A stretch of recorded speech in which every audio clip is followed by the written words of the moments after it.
In a mere 15 years, the Essex County Community Foundation has established 150 funds, manages almost $27 million in assets, has granted $22 million, and has trained 10,000 community leaders. I'm Jenny Johnson for Comcast Newsmakers. At Suffolk University's Modern Theater in downtown Boston, Dave Welbourn, President and CEO of the Essex County Community Foundation, joins Newsmakers. Welcome, Dave. Thank you, Jenny. Thank you for being here. Now, Essex County has a history of firsts, including philanthropy. So what makes that important? When people arrived here from Europe 400 years ago now, almost exactly, they were out from under the protection of the crown and they had to fend for themselves. So if they needed a place to live, they did a barn raising. They built a school, they built a church. They had to do it as a group because nobody could do it alone. And that created this idea of philanthropy and common action for the public good. And a lot of pride, I'm sure, as bet. well. You bet. So what does the Essex County Community Foundation do and why does it exist? Well, the nonprofit sector in America is huge, and in eastern Massachusetts, it's the most intense in the world. Nonprofits per capita here are a bigger deal than anywhere else. So in Essex County, suburbs of Boston, there are 2,500 nonprofits, quite a number.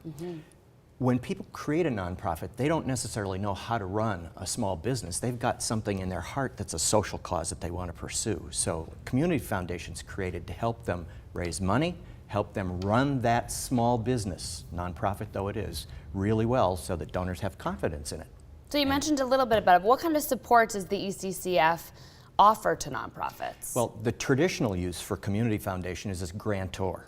We have these 150 donors who've come together, each created funds, and they decide on where they want their gifts to go. But when they do it together, they can accomplish a lot more. So one thing is that we give away $4.5 million a year now all over the world from people in Essex County, but the majority of it stays close to home.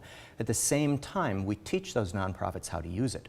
So we make sure that their governance is really in order, the trusteeship, the fiduciary work and all, and that they have their mission clear and that their staff is well prepared so that when philanthropists invest in that, it's really a going concern that's very effective at using those gifts. So it's not just the giving, it's educating as well. Right. So what does it mean when you talk about collaborative giving in Essex County?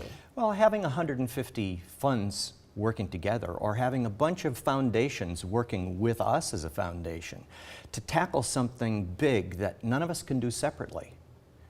If we were to approach hunger just from a few donors and a few small nonprofits, we wouldn't necessarily get very far, but when we put all 81 of them in the county together, that's really a force, and you can feel the change coming in the way people in need are fed, are cared for. Doing it together makes everybody stronger. Now, how are lives improved by the partnership between nonprofits and philanthropy? Well, it's hard to separate the two. Different sides of the same coin. Donors need a way for their gifts to be most effective.